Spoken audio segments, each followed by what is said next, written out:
guys, my name's Hayley Quinn and this is a sex dating and relationship advice video for onlinedating.org, and I'm here to talk to you about a question I received about how dating is different in a small town to a big town. First thing I'd like you guys to think about is just how much more you can get away with in a big city. If you can approach women on the street, say you're somewhere like Oxford Street, somewhere like Broadway in New York, you can approach women right there on the street. You can do that if you're in a small town or a village. Everyone would know you. So that's just not a possible factor. Other things that big cities have, maybe you could do speed dating. You can date lots of people and they're very, very, very unlikely to know each other. However, if you're in a small town, people are going to know other people, and so therefore you're less able to date around.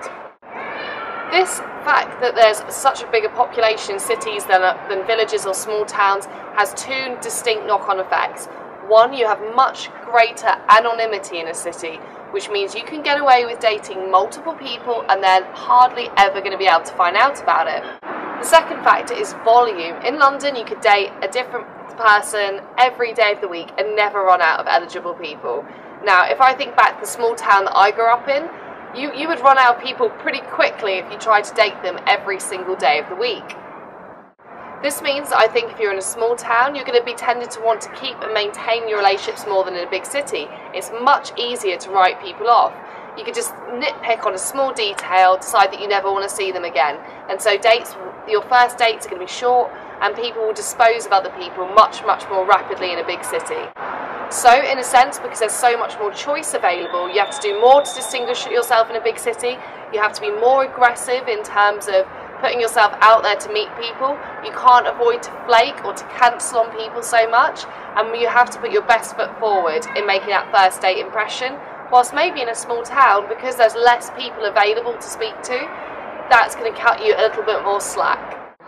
Also, I believe in big cities, people are going to be more tended towards having maybe polygamous relationships or dating several people at once. This is very much New York dating, and it's catching on in London now, whereby you're probably dating more than one person at any given moment in time.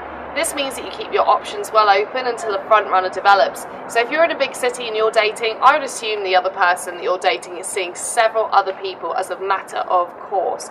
This will affect how your relationship can develop. It will probably make people less willing to commit than if you're in a small town. If you're in a small town, I remember when I grew up in the countryside, if you met someone you liked, you went on one date, you were boyfriend and girlfriend, bam, just like that.